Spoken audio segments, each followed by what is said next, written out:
Make All sure right. everyone's got their phones turned off. All right. Hey, everybody. This is Dr. Mark Hyman. I'm the guy in the top right, I think.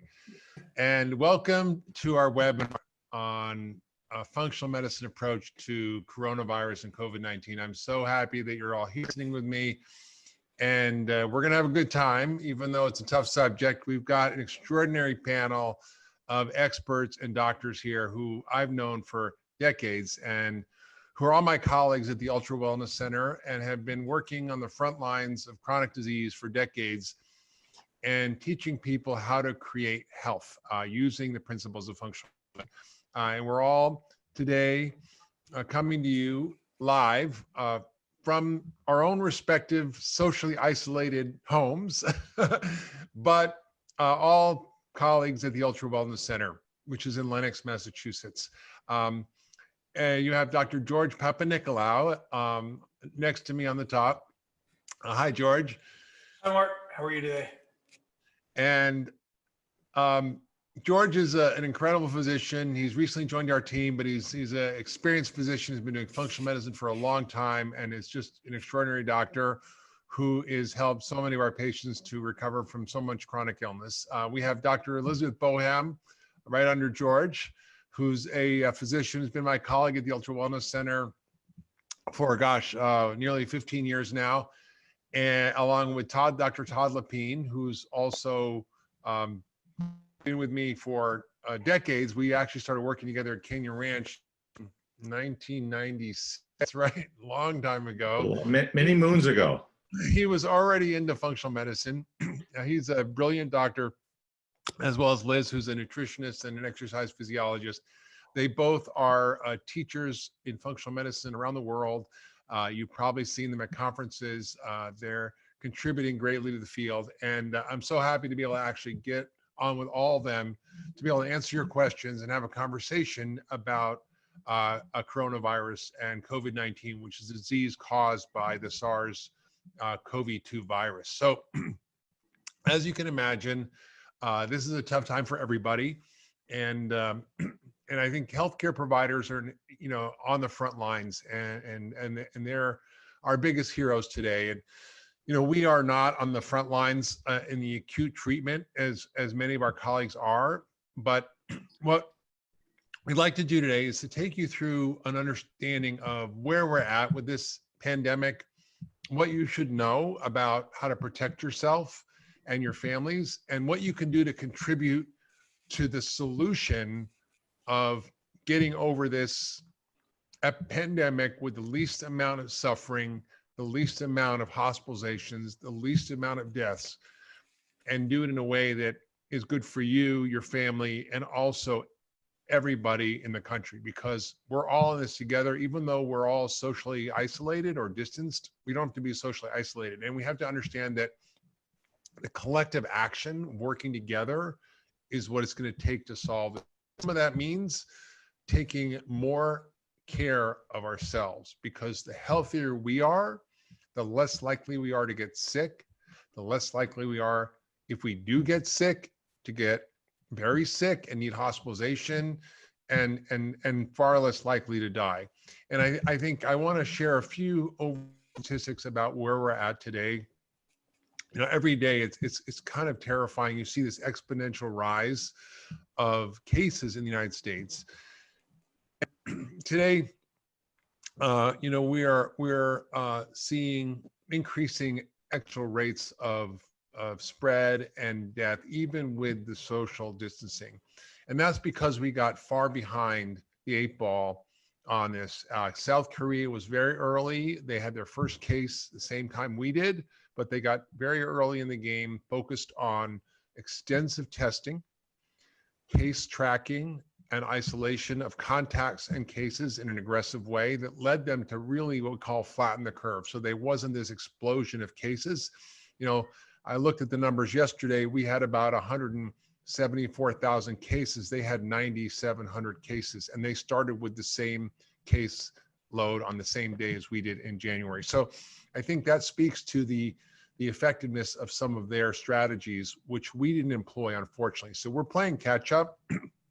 And this is going to spread. And I think what most people need to understand is that there's some sobering facts we have to address in order to deal with this. And the real sad truth about this is it's going to get worse before it gets better.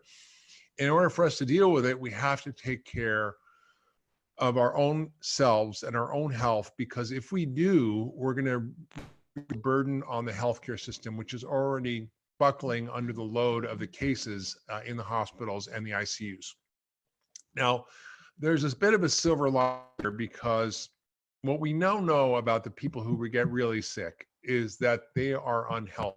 They're more likely to be suffering from a chronic disease such as heart disease, type 2 diabetes, cancer, and so forth. 6 out of 10 Americans have a chronic disease. They may be up to 10 times more likely to die from COVID-19 than someone who doesn't have a chronic disease. But the problem is in America that there's only 12% of Americans, 12% who are metabolically healthy. That means 88% of us are metabolically unhealthy to some degree or another. 1 in 2 of us has type 2 diabetes or prediabetes. And 75% are overweight and 42% are obese. Now, why do I say that? Because when we look at the people who in this country are suffering, it's not just the elderly, it's not just those who are over 65 with a chronic disease, it's the youth. In New York, about 40% of the hospitalizations are of those between 20 and 40 years old. And those people who are hospitalized in that age group tend to be the ones who are obese. If you're obese, you're about 3 times more likely to die from COVID-19. So it's really important to understand that we can play a role in our own health and reducing our risks by taking care of our health. So while it's kind of a horrible finding, it's something we have to really understand that we can focus on. And we can. And we see, for example, in our clinic at the Ultra Wellness Center, and of course in our work at Cleveland Clinic, that by focusing on these lifestyle changes, by focusing on food as medicine, by focusing on how we create health, that we can see rapid changes in these chronic diseases, that we can see rapid changes in weight. And there was a patient I shared about a little bit before, but she was 66 years old. She had type 2 diabetes, on insulin. She was suffering from heart failure. Her kidneys were failing. Her liver was failing. She had high blood pressure. She was on a pile of medication. In 3 days of changing her diet and using an anti-inflammatory diet, much like the kind we're going to hear about today, she was able to get off of her insulin in 3 days. She was able to get off all her medications in 3 months. She reversed her heart failure, which doesn't happen. She reversed her kidneys failing, which doesn't happen in traditional medicine. She reversed her high blood pressure and got off all medications in 3 months and lost 43 pounds, and then went on to lose 125 pounds. So we know that the power of food is so great. The power of lifestyle is so great. What we want to focus on is how can we help you double down on self-care, not just for you personally, but as a collective civic responsibility that we all have to contribute to the solution. So there are 5 things that we're going to focus on, or 7 things we're going to focus on in this webinar. And by the way, for people watching and they can't get the link or can't register, they can share with their friends and their family. They can go to drhyman.com/webinar, and they can share that link, and it'll take them right to the live webinar. So we're going to just talk today about how you can protect your health, your family, and your community. How you can eat to boost your metabolism. How you can focus on lifestyle interventions that are immune. What supplements you should take to help boost your own immune system and support your health. What are the treatments out there that people are using, talking about? What about vaccines? How do you deal with food cravings and addiction and sugar? Because that's a big factor. We know that sugar plays a big suppressing immune function. And then how do you access healthcare providers who can guide you in this? How can we offer you telemedicine and functional medicine care? And we'll share a bit about how we do that at the Ultra Wellness Center. So I think, this is going to be a long haul. It's not going to be over quick, but there are about 5 things that are going to make this go better. if we all focus in on it. One is each of us optimizing our own health, especially our metabolic health, because that'll make us less likely to get sick, less likely to need hospitalization if we do get sick, and less likely if we get hospitalized to need ICU care, and less likely to die. So it's good for us, but it's also good for the whole system. The next thing is really important is we really are going to have to continue to do social distancing. It's really uncomfortable. It's not super fun, but it's a sad reality that this is not going to be over soon. It's not going to be over. It will probably continue for 12 to 18 months in some form or another. As Asia is letting up on some of the restrictions, they're seeing a resurgence of cases. So this is going to be something we're going to have to figure out how to manage for the next while. The next thing that's going to happen is herd immunity. Now, it's estimated that 40 to 70% of us are going to get this. About 80% mild or no symptoms, 20% will need hospitalization, and about 5% will need ICU care, and about 1% or so are likely to die. And depending on the populations, it can be more or less if you're chronically ill and so forth. So we need to develop this, what we call herd immunity, which when enough of the population gets the infection and becomes immune to it, it doesn't spread as much.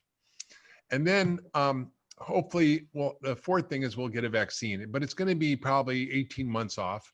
And then lastly, this may happen sooner, and we're going to talk about exciting developments in treatment. What are the treatments that are going to be available, both conventional and unconventional? So with that overview, nobody's had to face anything like this in our lifetimes, but with that overview, I just sort of want to emphasize how important it is for each of us to take care of ourselves, because there's two parts to getting an infection. One is the microbe, which is the virus, and the other is the host. Now, we can't control the virus, but we can control the host, which is us, the terrain in which the virus lands. If it lands in an inhospitable terrain, that's a good thing. If we're susceptible, that's a bad thing. And we're going to teach you in this webinar how to bolster your own defenses, how to optimize your health so you're less likely to get sick, less likely to get seriously sick. If you do get sick, less likely to need hospitalization, and less likely to die. And I think that's going to be a good thing for all of us. So I want to start by first asking, and we'll have a little time for Q&A, but I want to emphasize the importance of nutrition. And Dr. Elizabeth Boham is a physician, but she's also a registered dietitian. She's also faculty of the Institute for Functional Medicine, has been instrumental in developing a lot of the courses and curriculum for nutrition for doctors and health professionals around the world. So Liz, I'd love you to share a little bit about what we know about food as medicine, and food in particular around how we can use it to bolster our immune system, and what things we should be focused on. What are the kinds of special medicinal foods we should really be focusing on? Yeah. Oh, thank you, Mark. It's so great to be with you and to be with everyone out there. Thanks for having and putting this all together. And I love talking about food and the immune system and how we can use food as medicine to build a better immune system. And there's so much we can do. I mean, there's so much we can do. I think that I also find that this time, people are saying, like you said, this is a time to take care of myself. And a lot of people are getting motivated. I was just talking to a patient just last week, and she's always struggled with sugar and, sugar addiction, and having a hard time changing her diet and staying on that new, better eating plan. And she said to me, you know what, now I feel really motivated because I recognize how important this is for my health and how important this is for my immune system, and also for not spreading this to other people, how important it is for me to start to adapt, and really stick with these recommendations you've been making. And so I think this can be a really motivating time for a lot of people to say, okay, now it's time for me to really implement some of these things I've been wanting to do. I've been wanting to start cooking more. I've been wanting to start, get rid of the sugar, because we know it makes a huge difference. When you look at the immune system, we know malnutrition is one of the leading causes of immune deficiency and death because of of immune illnesses and infections worldwide. You know, we know issues with zinc, vitamin A, iron, vitamin C, you know, that they are such important nutrients for the immune system. And people think, oh, well, yeah, that's a problem in developing countries. And here in the US, we are fine. But we know that's really not the case. And unfortunately, I think we've gotten a little lazy with our nutrition, and we've become so reliant on processed and refined foods. We're seeing more and more people, like you mentioned, that are getting deficient in a lot of nutrients. We know 40% or more of Americans are not getting the recommended dietary intake, which is just a minimal amount of zinc and vitamin A and vitamin C. And those are critical nutrients for the immune system to work properly. We know those nutrients help the innate immune system, right? That part of the immune system that is really important for fighting off new viruses that your body sees. So I think that's really, really important that we recognize that a lot of us are not getting enough, even in this country. And as you mentioned, obesity, malnutrition is a real thing. In our head, we think malnutrition and we think of somebody who's really underweight, but we know that there can be a lot of malnutrition in people who are overweight as well. So the first thing we recommend, and you even mentioned this, Mark, right, was getting off of the sugar and refined and processed foods, right? Getting off of those things that are going to spike your blood sugar, because we know that the immune system doesn't work as well when the blood sugar is high. You know, I think back to when I was working in the ICU. And when you're working, you're working in the ICU and you've got somebody on TPN. And one of the main things that Liz, what's TPN? Thank you. It's total parenteral nutrition. So it's IV nutrition. So if somebody is on a ventilator and they can't eat, they're going to be getting nutrition through their IV. And what we're taught is, one of the most important things for helping your patient in that setting is to keep their blood sugar balanced, to make sure it doesn't go up too high. So because the immune system doesn't work as well. So patients aren't going to survive as well. They're not going to get better as well if their blood sugar is too high. So that's important for us as well, right? So one of the things I work with all my patients with is saying, okay, let's not let that blood sugar spike, because we know that your immune system won't work as well when your blood sugar is spiking. So the foods that cause that blood sugar to spike, right, are the refined and processed carbohydrates, these foods with added sugar in it, the processed foods. So this is a time to not go and grab that muffin or bagel or cookie, even though you might want to, or that soda or coffee drink, because all those added sugars are not doing your immune system any bit of good. So you want to be focusing on avoiding those refined and processed foods and making sure that at every meal you've got some good protein source. We know protein's really important for the functioning of the immune system. Protein is critical in that situation, and a lot of high protein foods are also naturally rich in zinc. And we've heard so much about how zinc is really important for all those functionings of the immune system to work really well. So, we always hear about oysters, right? Oysters are one of the most nutrient dense sources of zinc that we have. So per calorie, it's got one of the highest amounts of zinc, but lots of foods are rich in zinc. So a lot of our seafood, all of our animal protein, nuts and seeds, beans and legumes are all good sources of zinc. And you want to have some good sources of protein with zinc at every meal of the day.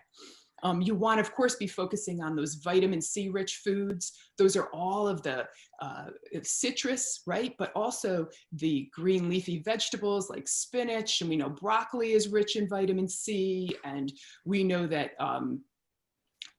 kiwi is really rich in vitamin C. So all of your plant foods.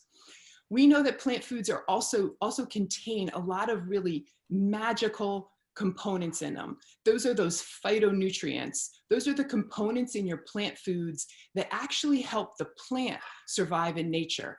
But we're learning that these phytonutrients also help our body, and they have a lot of antibacterial, antiviral properties in them as well. So reaching for, getting those 8 to 10 servings of plant foods, which are your vegetables, fruits, spices, and herbs, every day. Teas, coffees, really, those have a lot of really good benefits for us. So really try to get a lot of different fruits, vegetables, plant foods in your diet.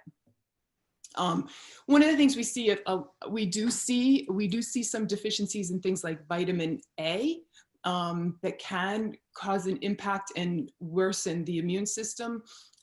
And, you think, well, if you're getting, could I be low in vitamin A? You wanted those vitamin A rich foods would be your animal protein, eggs, fish. Liver. Hmm? Liver.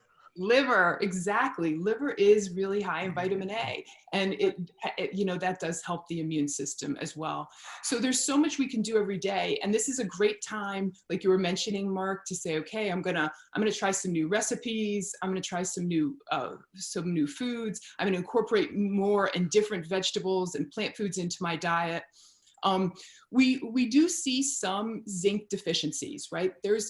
We do see it more so in the elderly, actually. I think that as we get older, people can't eat as many calories, and sometimes they're not eating as many high protein foods, and so over time, and they're not absorbing their zinc as well. So we sometimes will start to see some low zinc. And there's been some research showing that sometimes if we give the elderly population a multivitamin or a zinc supplement, that they can improve their immune function. So that's something to think about as well. And then vegetarian and vegan patients, we sometimes will see some low zinc. That you can get zinc from vegetable foods. We talked about the beans and legumes and nuts and seeds being good sources of zinc, but not quite as easily absorbed as the animal proteins. So they just have to work a little bit harder there. Yeah. And then one of the things we think a lot about, oh, sorry, Mark. No, go ahead. I was going to ask you a question, but go ahead. I was just going to say, one of the things we see a lot about, because we take a really detailed history of our patients and look at how all the different systems in the body are impacting each other and influencing each other. And we know that when the digestive system isn't working as well, for whatever reason, sometimes people are not absorbing all of the nutrients that they need to absorb. Like they're not absorbing their zinc as well, or they're not absorbing their iron as well. And so that's something we really pay attention to. And that's some of the other times we'll see some deficiencies. Sorry, I cut you off there. No. I think that's really great. Just to underscore what Liz said, and then I want to ask you another question is, the getting rid of processed foods and starch and sugar, we can't emphasize enough, because reading a paper this morning that in a most related way, your blood sugar increases the viral infection. So if you want to feed the virus, eat sugar, which you don't want to do. So we have a program that we've used it for years called the 10-day, which you can find at getpharmacy.com and learn how to actually detox from sugar and eat an anti-inflammatory diet. It's really important. And I think people should really take this opportunity to pause on what their normal habits are. There's a tendency to think, oh, well, it's a tough time. I'm going to go for comfort foods. I'm going to have cookies and cakes, and don't do that. It's the worst time possibly in the world to do that. In fact, it's time to double down on your health. It's time to get back in the kitchen, learn how to cook. There's lots of resources. And by the way, for everybody listening, if you go to drhyman.com/C19, that's like COVID-19, C19, we've written an entire blog which outlines all the things we're talking about in here, the lifestyle recommendations, the nutrition recommendations, the supplements, what the treatments are. So you'll get a really robust view and links to everything you're going to need. So Liz, I want to also, before we go on to the next topic, I want you to talk about the need to supercharge your microbiome during this time and the role the microbiome has in our health, and especially what prebiotic and probiotic foods we should be eating so that we actually make the most of our home to fix our gut and bolster our immune system. Yeah, that's a great question, Mark. We know that our microbiome, right, those are all the good bugs that line our skin, our nasal passageway, our digestive system, that microbiome is a really important part of our immune system. So we know that when we have the right amount of good bacteria, that they actually fight off viruses and other bacteria preventing them from getting into our body. We've all seen this as physicians. Somebody goes on an antibiotic, which kills off the infection that they were getting the antibiotic for, but it also can kill off some of the good bacteria. And then we'll often see another infection right afterwards. Then they'll get that viral infection or the flu afterwards. One of the reasons that happens is because the antibiotic gets rid of some of that good bacteria, and it opens up our immune system to getting sick again. So the good bacteria is really critical to keep healthy, right? We want to have a lot of good bacteria in our nasal passageways and on our skin. It's a really important part of the immune system. A lot of very interesting research here looking at probiotics and risk for all sorts of different infections, sepsis in newborns, colds and flus, ear infections, very interesting research. So what can you do to protect your microbiome? I think, avoiding antibiotics if you don't need them, of course. And then from a food perspective, we know fiber feeds the good bacteria. Fiber is food for those probiotics in the body. So really high fiber foods, ground flaxseed, your nuts and seeds, chia seeds, whole grains, those things feed that good bacteria, all your vegetables. And there's specific foods, right? Things like dandelion greens and garlic and onions and asparagus and artichokes and jicama and seaweed and, like you said, flax seeds. These are things we can start cooking with and include this in our diet. So it's actually a fun chance to start cooking, exploring new ingredients, and thinking about how, when you're cooking, you're actually feeding yourself medicine that's going to bolster your health and your immune system. Yep, absolutely. Absolutely. And on the probiotic foods, what are the common probiotic foods? So those are just like your fermented foods. You've got kimchi and sauerkraut and Miso and miso. natto, I was trying to get that one out. Yeah. Kombucha, lots of great pickles, foods, pickles. yeah, That can really help increase yogurts. That can help increase the good bacteria in the body. yeah. And on the website link we have for this, drhyman.com/C19. There's a list of what are the immune boosting spice herbs, what are the phytochemicals we should be focused on, the specific ones that seem to be antiviral, things like quercetin, camphorol, catechins, acid, asparagine. All these things are the food, and you can get them from eating things like olives, oranges, and broccoli, and cabbage, and all these different foods that we can include. So all the resources are going to be there for you, so you don't have to remember everything that Liz said. So I really think this is important. And of course, there's the chicken soup my mother made, and there's a recipe on there for that, because there is actually data on the immune boosting properties of chicken soup.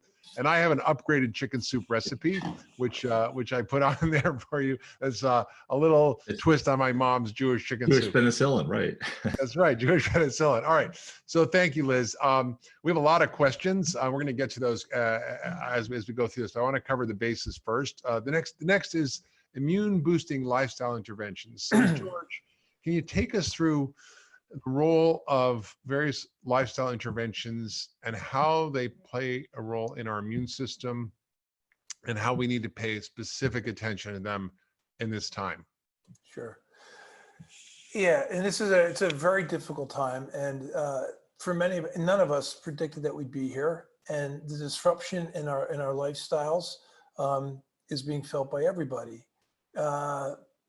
One of the things I think about that in all the social distancing is that we're actually closer than we've ever been.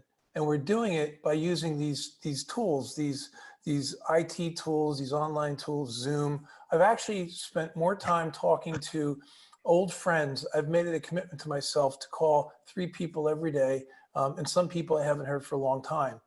And that's actually one of the important lifestyle things that we need to do. We need to have good, healthy relationships. But there's an interconnectedness that we have as humans as we relate to one another that we share 2 other places. there's an interconnectedness of all of our systems in our body. And they all interact, they all depend on one another, and we need to pay attention to the wholeness of the organism. And when we pay attention to lifestyle, we're going to be able to nurture all of our systems and keep that harmony and that balance between them. The other place that we share interconnectedness is with our environment. Our world is a living organism. And part of the reason why we may have, and there's some theories about this, that we may have the issues we have with viruses is the human impact on habitat and how that puts the other animals under a huge amount of stress. What does stress do to the immune system? I'm going to talk about that in a second. It does the same thing to us as it does to animals. It reduces their ability to fight off infection and virus. And then these viruses have a chance to flood populations. And then when the opportunity is right, we can have this zoonotic transfer of virus to humans. So we have to remember, as a whole living organism of the world that is now connected by this pandemic, that we're here for a reason.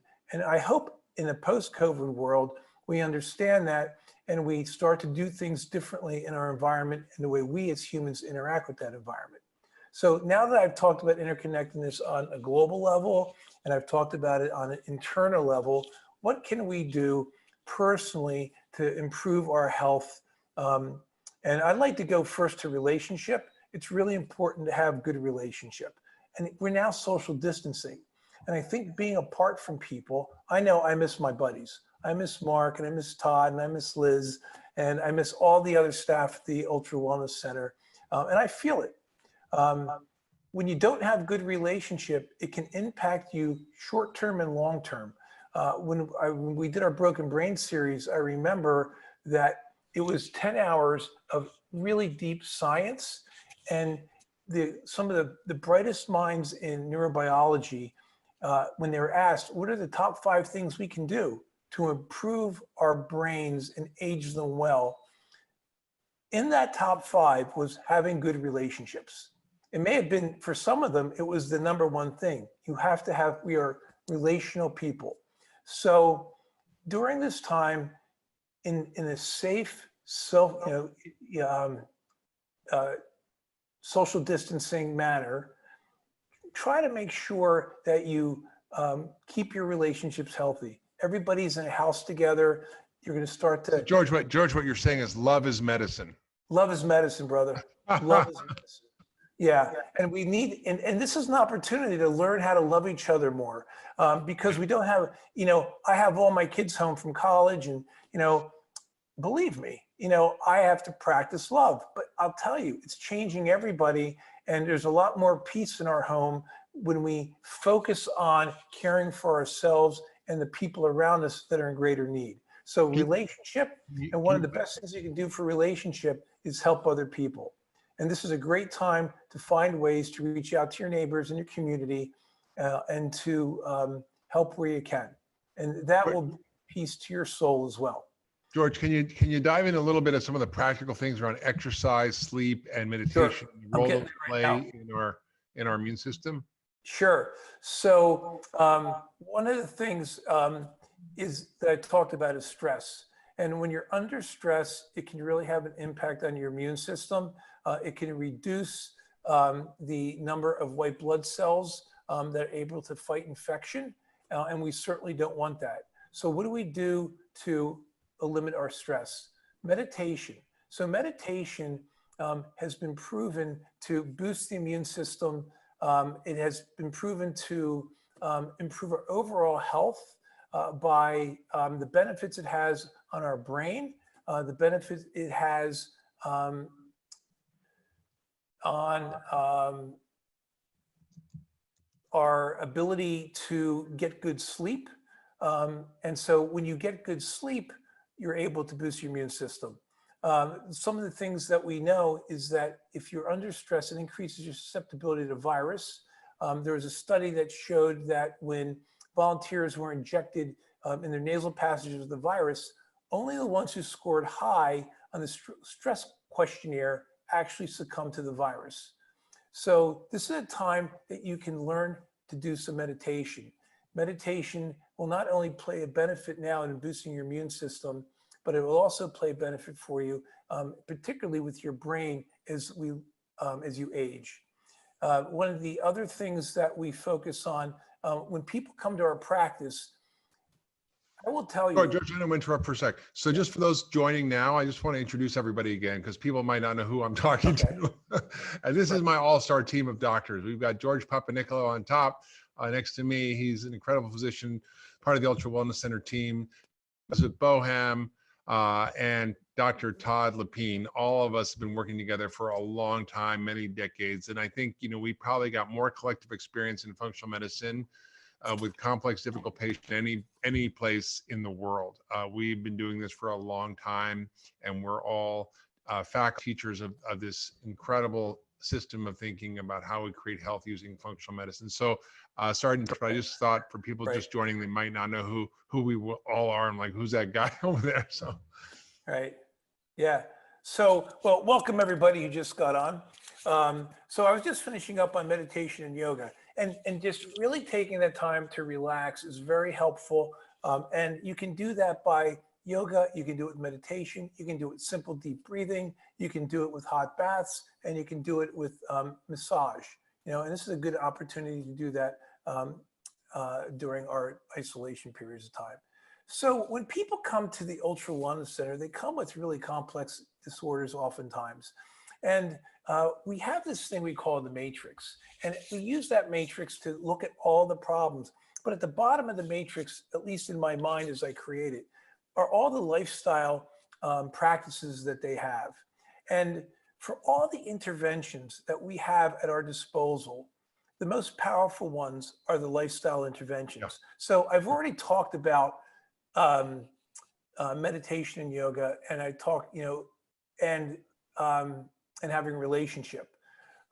They're really important. And I often tell my patients, if we can't get your lifestyle in order, then all the other interventions I do are going to be handicapped.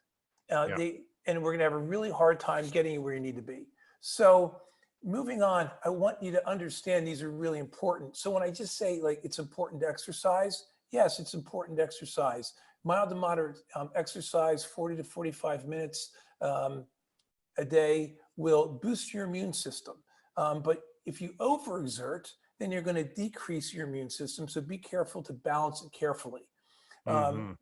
So if you do go outside to exercise, you can do it safely. You just need to make sure you stay 6 feet apart from other people, and you should be safe doing that.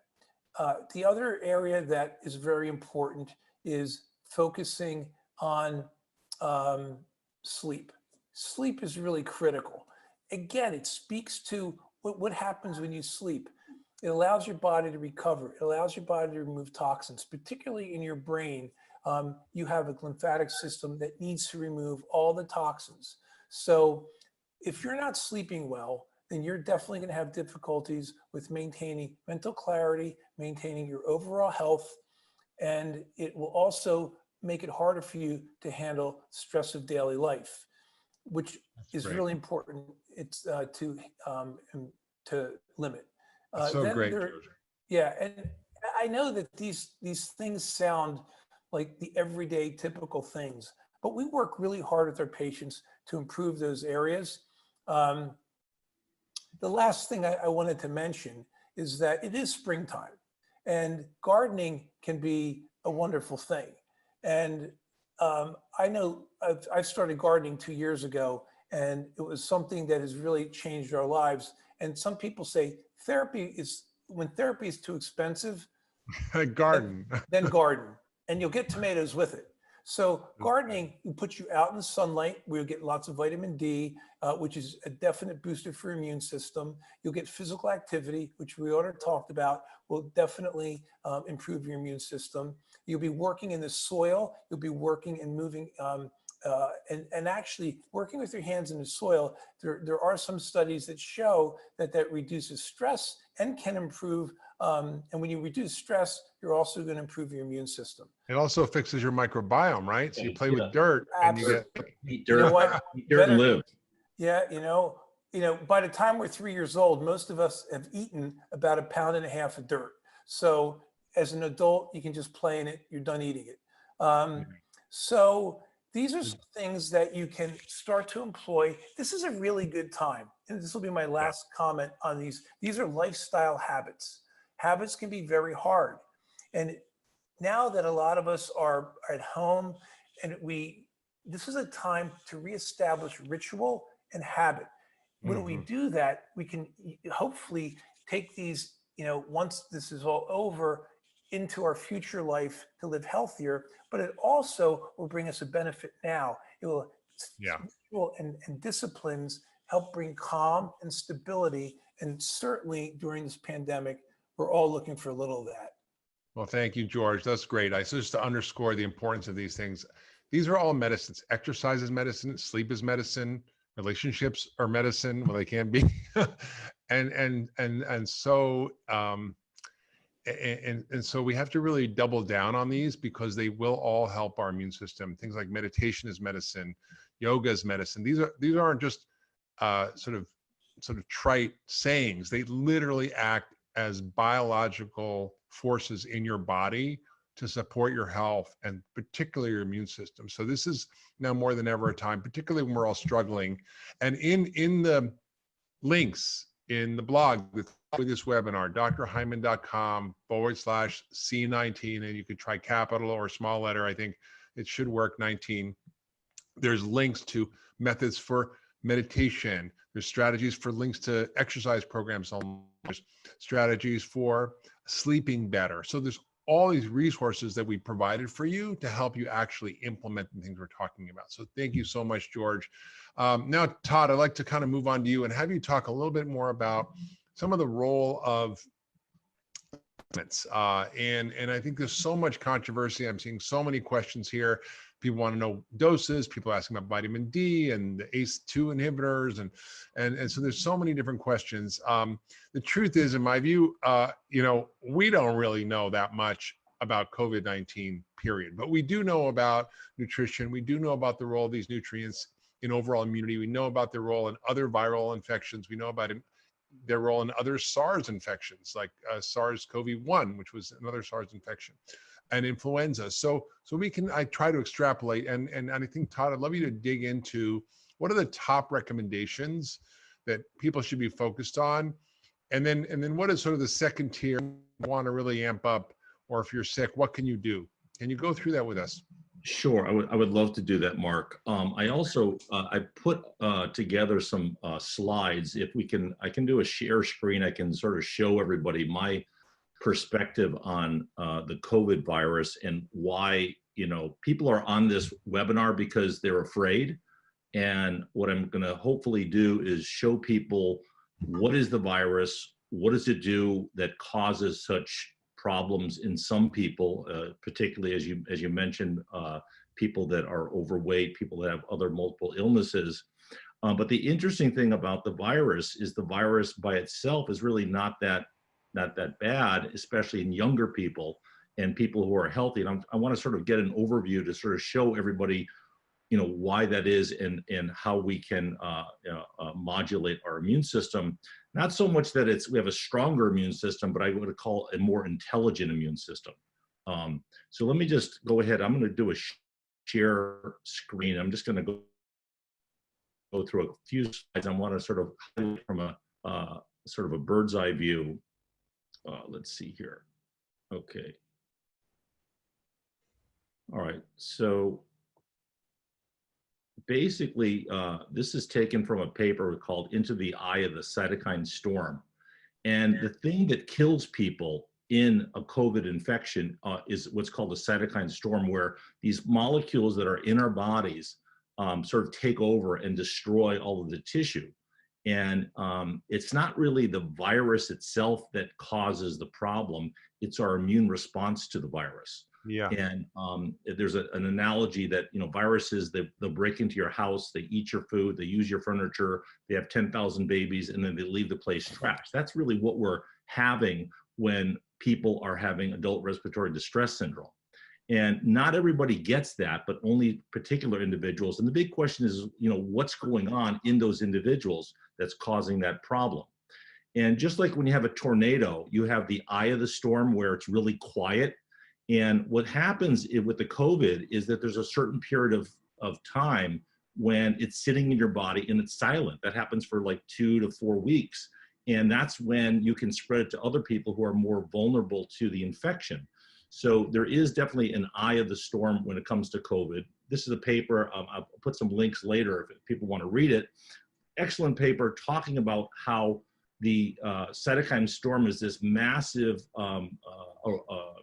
deluge of cytokines. Cytokines are these chemicals which can be either pro-inflammatory or anti-inflammatory. And it's really how the unique person's immune system is responding to this virus. And again, the virus is not alive. Viruses basically are on the fence between chemistry and life. And a virus needs a host. And as you talked about earlier, if the host's environment is not a healthy environment, then it will sort of take over and trash the place. So what we want to have is really a healthy environment where we're not going to be trashed.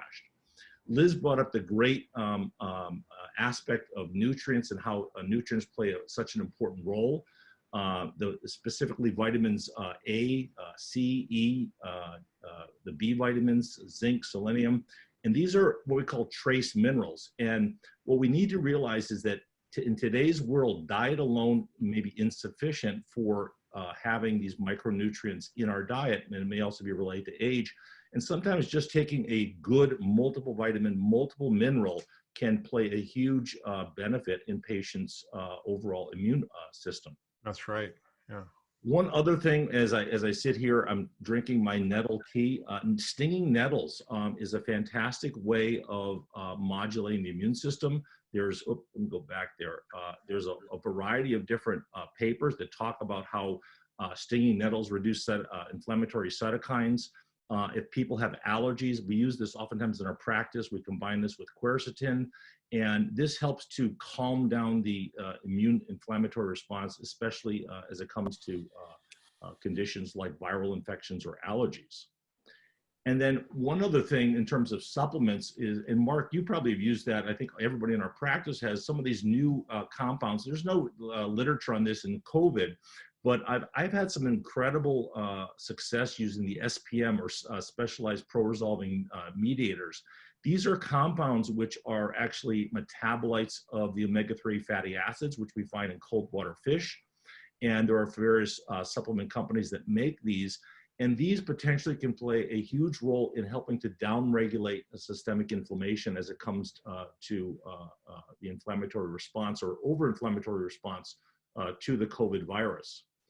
And then you mentioned it, Mark, about vitamin D, and there's this talk out there that the COVID virus needs the ACE2 receptors in the lungs to attach to the lungs, and that's true, well and good. And people are concerned about vitamin D and should you be taking vitamin D or not taking vitamin D with the COVID infection.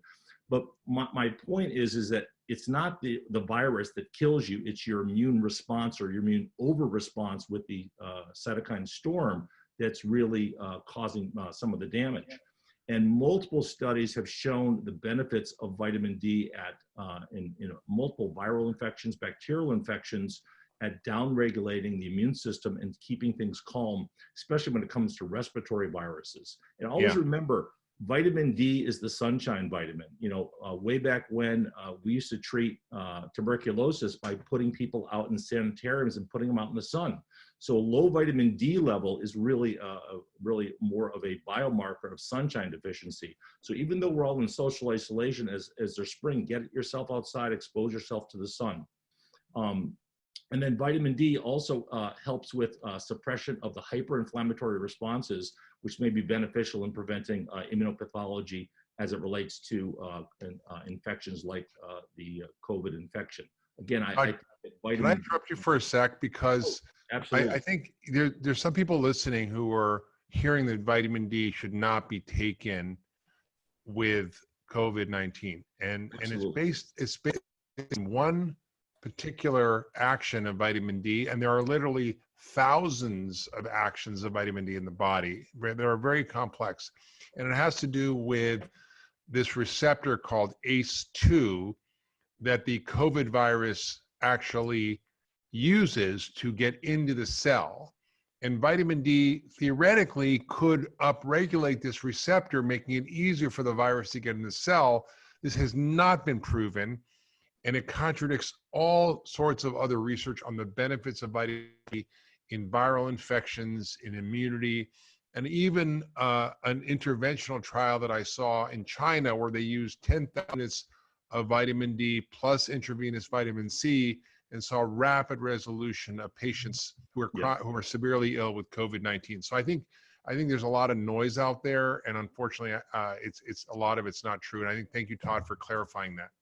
Yeah, you hit the nail on the head, Mark. It's absolutely true. And then this is a really interesting slide. This is there's a website to where this was information was taken. What you look at here, I think there's actually right now there actually has been one fatality of an infant, but basically children who are 9 and under, there have been no fatalities recorded. And then as you see, as you get older, there's more and more potential fatalities by the COVID virus. Mm-hmm. So that begs, in my opinion, when I always see this, basically what you have here is you have children who are outliers.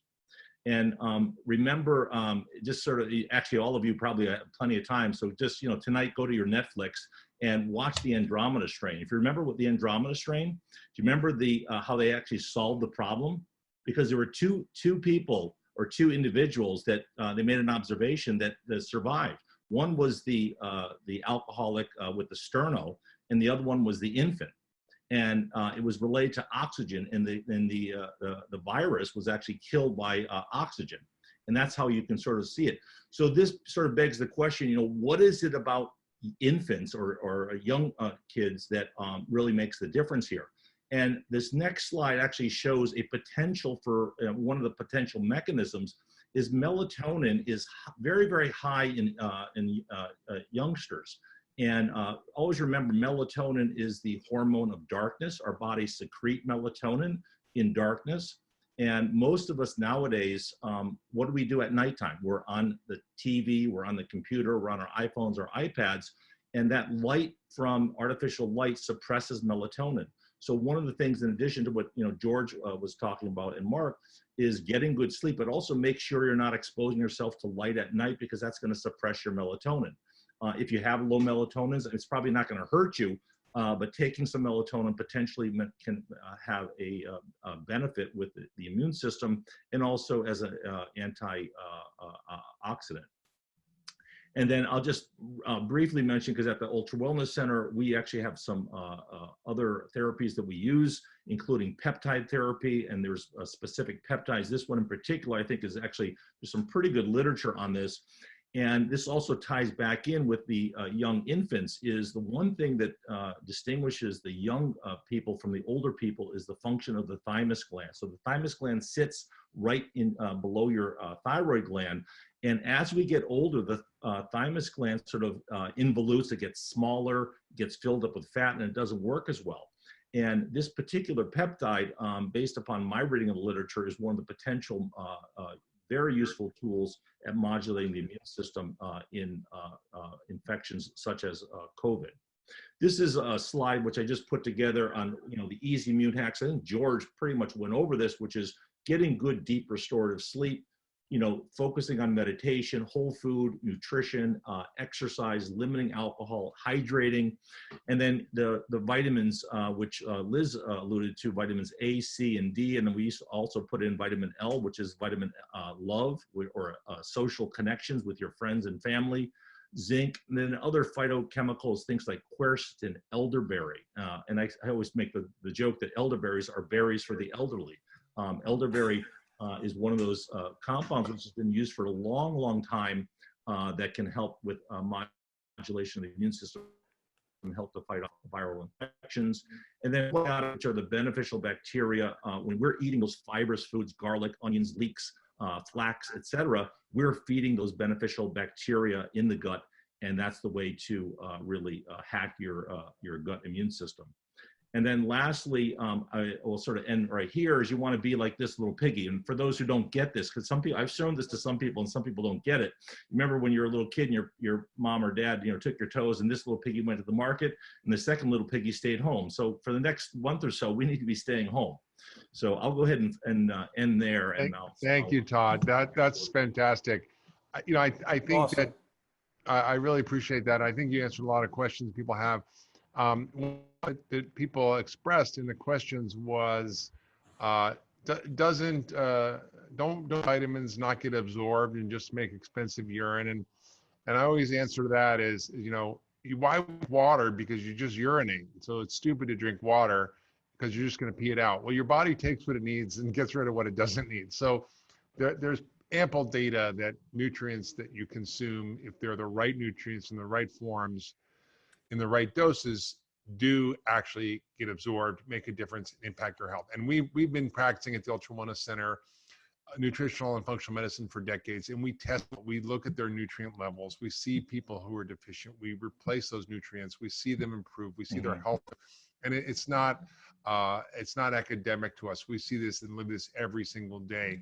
And again, there are a lot of things that Todd talked about. A lot of it's in the blog that accompanies this webinar, at drhyman.com/C19, not COVID-19, but C19.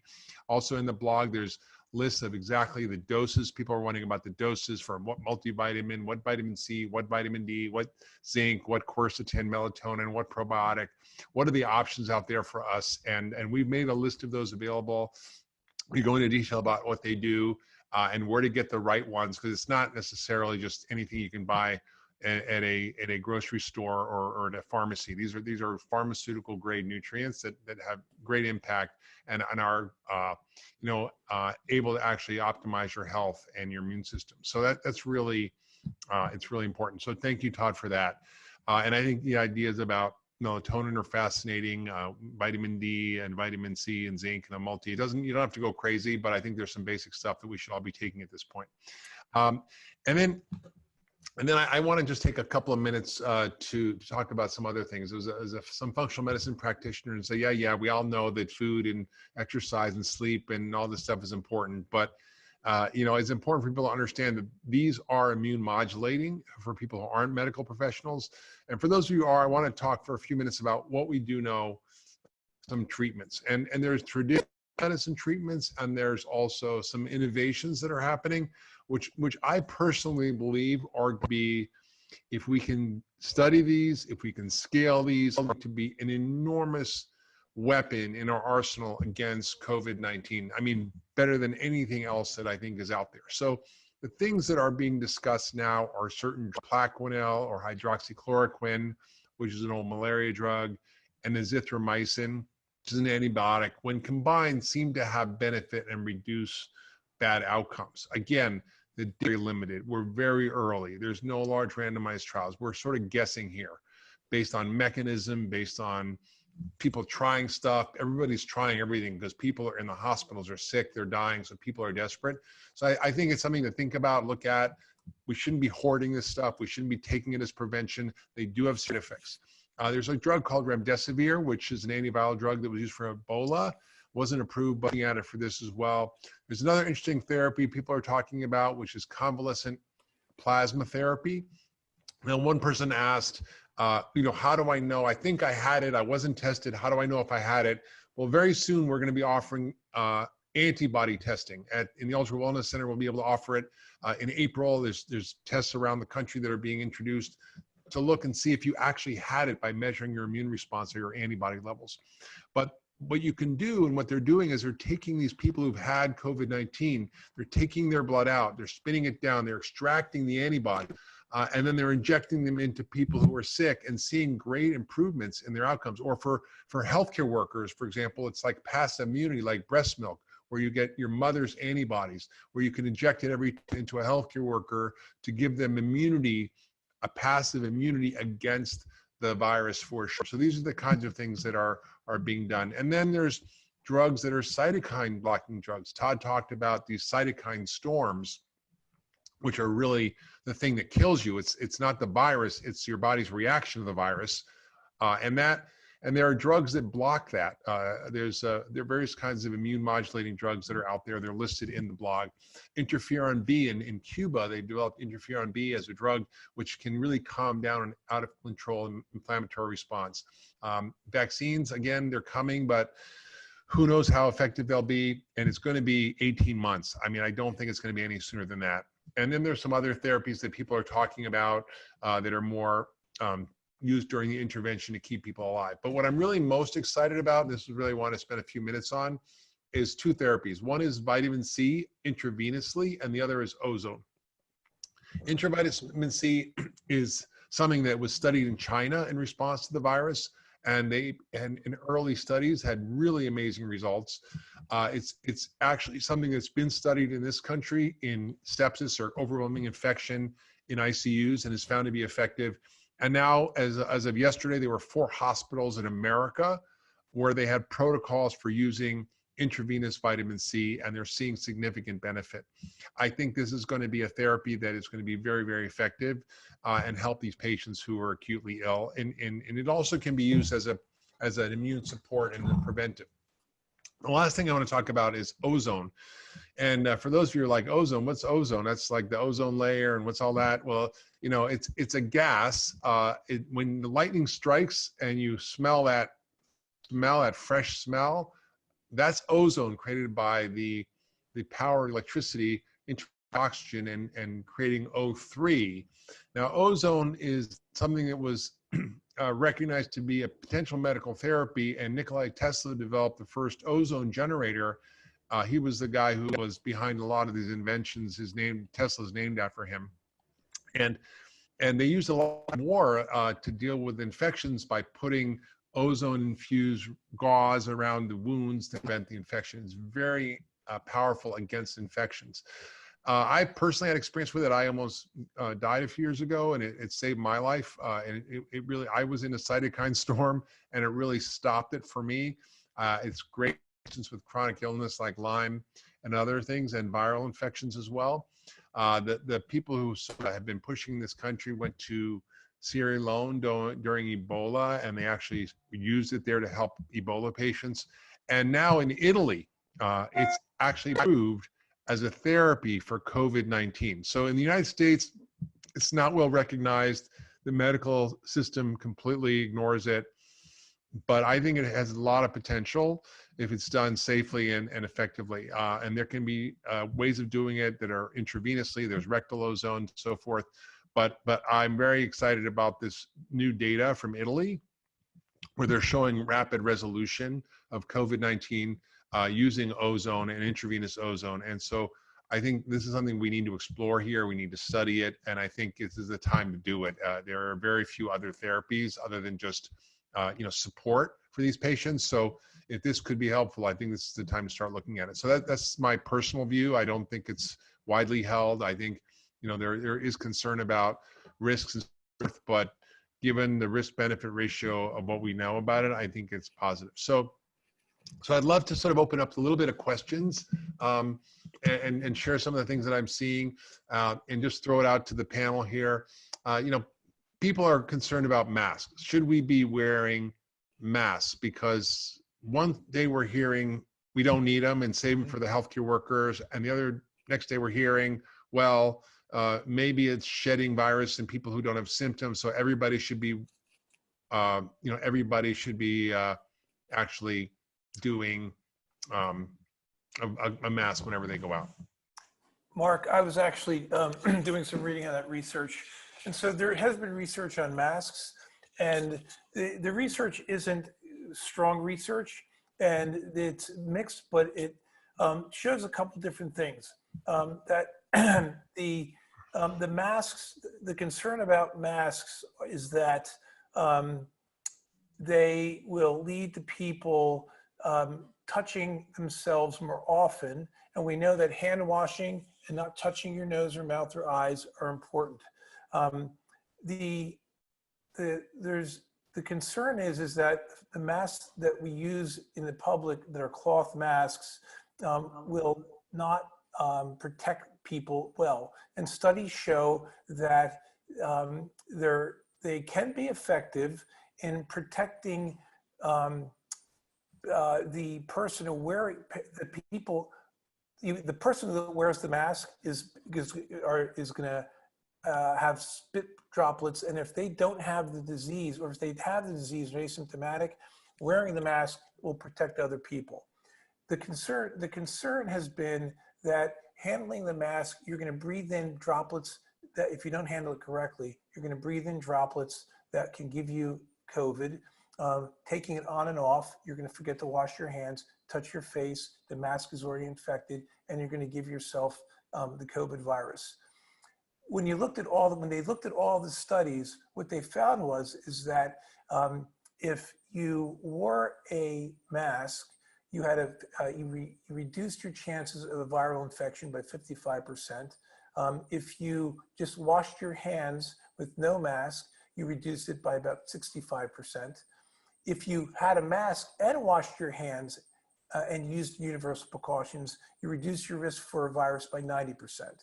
So given all the fears we have around people being more bold if they're wearing a mask, or forgetting to do social distancing, or washing hands, with as serious of a condition that this is, wearing a mask isn't going to, does have some benefit if you're also washing your hands and doing everything else. So there is an argument to be made for wearing a mask. They've done it in Taiwan and Korea, and it's mandated by the public health services. And those countries have been able to control their spread of COVID much better than we have in our country. So there is some evidence that wearing a mask can be beneficial.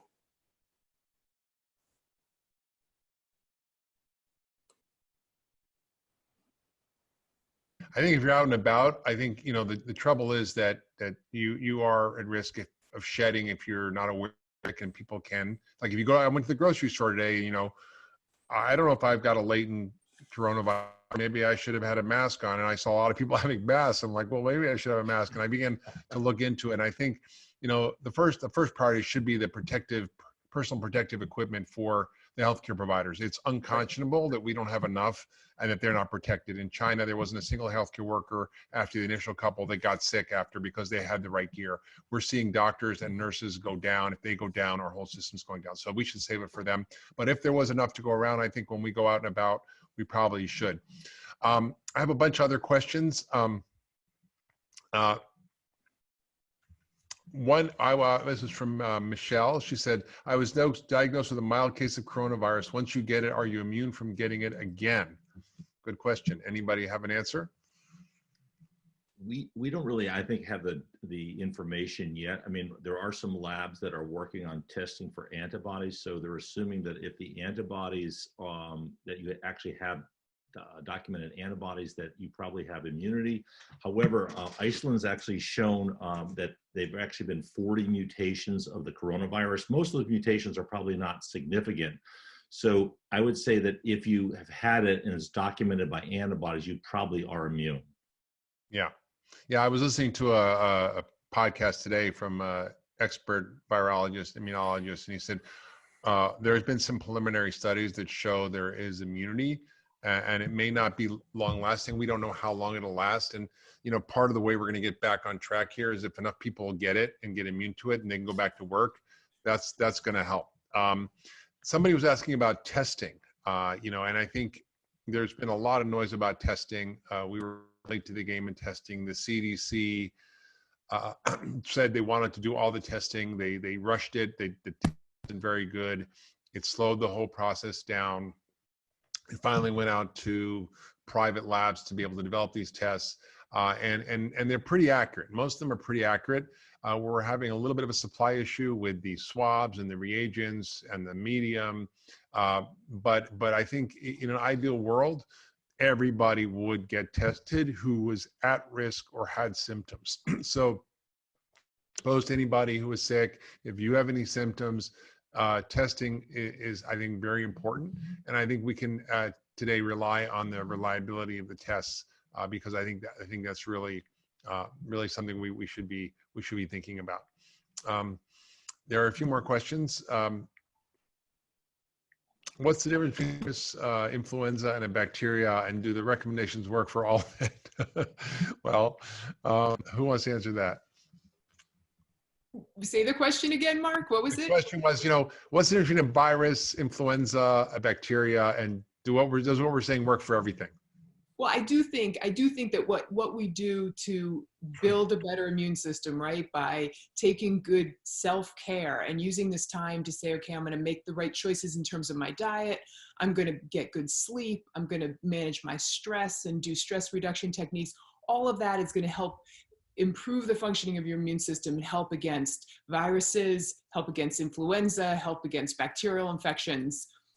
So I think it will help in all areas. And I just wanted to mention, in addition to the blog, Mark, that you were talking about on the Ultra Wellness Center, on the Ultra Wellness Center website, we have our blog there, and there's a lot of great meditations you can follow along with that are nurses and meditation specialists and patient coordinators have put together, things that can help you manage your stress during this time, different ways, how do you do tapping, and great resources just to help us all through this pretty stressful time. And it's a really great time, like everybody has said, to start to implement that and add it into your daily routine if you haven't been doing it yet.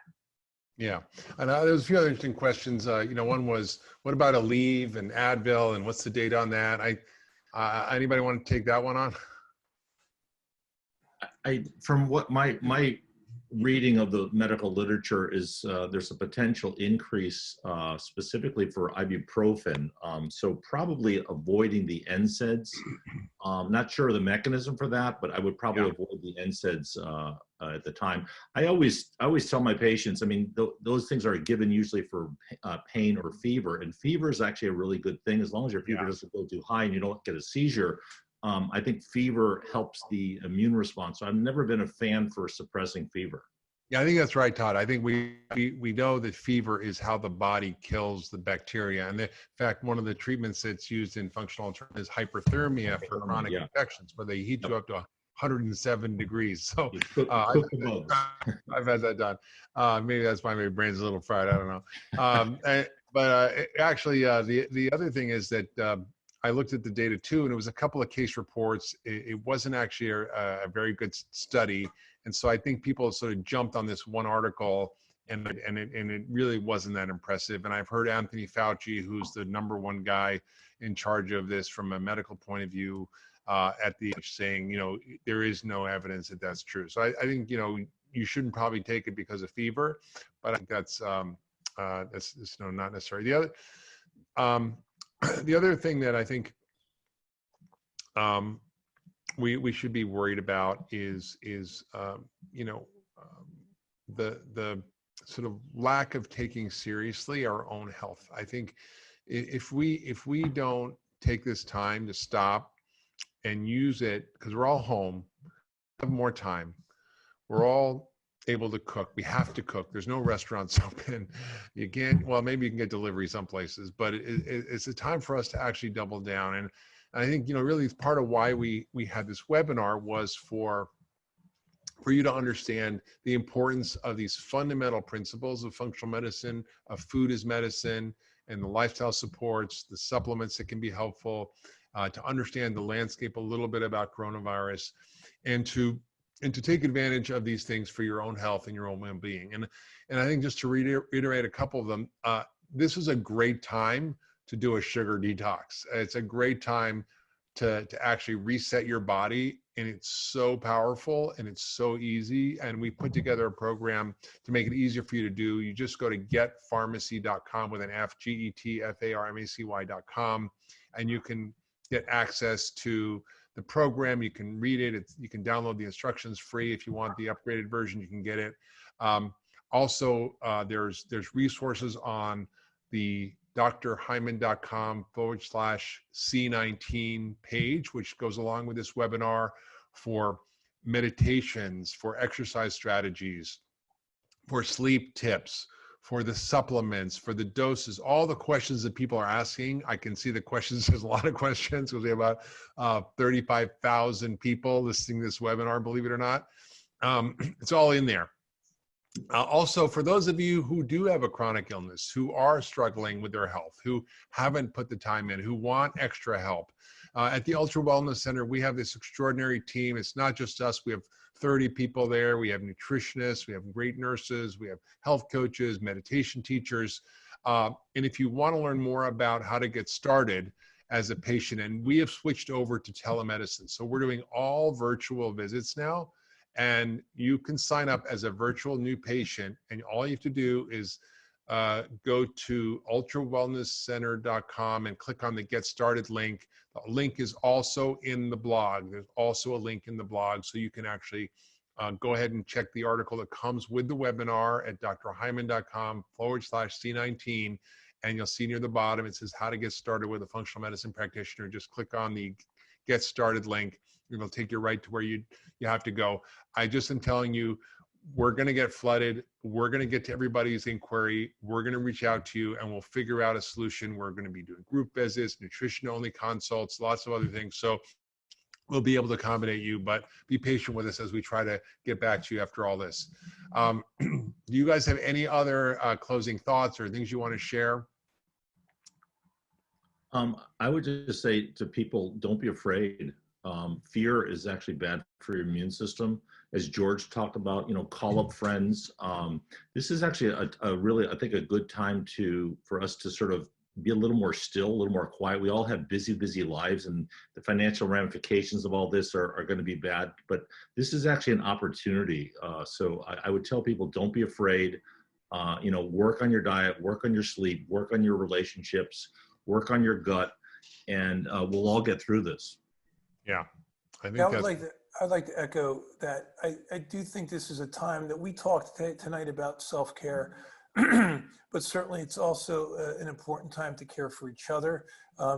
This is unprecedented times. We've never experienced anything like this, and just the opportunity to work together against a common enemy in such a deep and rich way is one we shouldn't let go by. So I hope that everybody does take this time to work on that personal health, create new disciplines, but at the same time, help each other.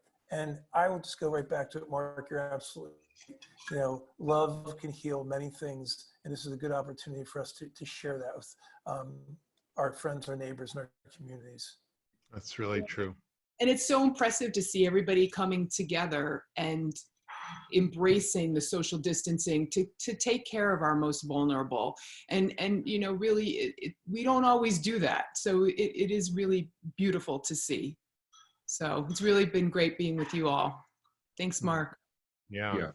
Yeah, Mark, thanks. I actually, reflecting on what you said, George, I've been thinking about this a lot. I'm 60 years old, and, I can never remember a time since I've been alive where there's been more conflict, division, hatred, and disconnection from each other, whether you're Republican or Democrat, Jewish or Christian, Chinese American, paleo or vegan. I mean, it's terrible. And what has happened in this moment is that we are all joined together in the face of this common threat, which is the virus. And it's pointed out our common humanity, and our vulnerability and our need to be together and work together to solve this problem.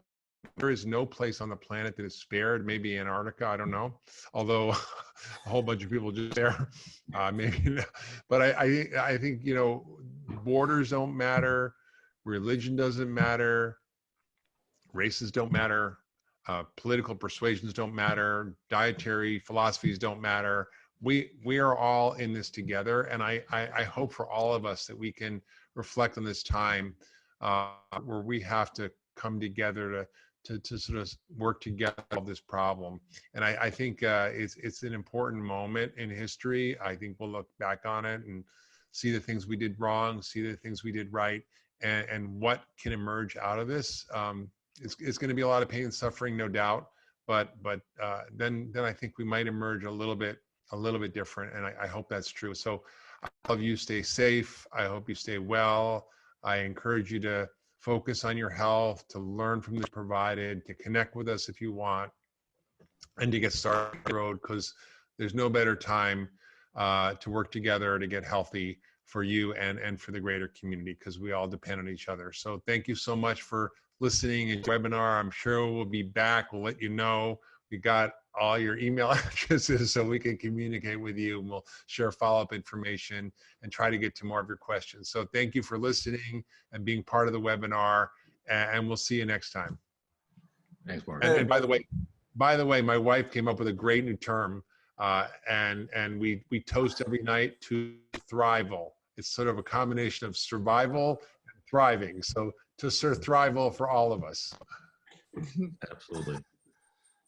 Good Bye, night. everyone. Thank you, Good night. Mark. Thanks, Mark. Bye, Todd, everybody. Bye. Thanks for listening and joining.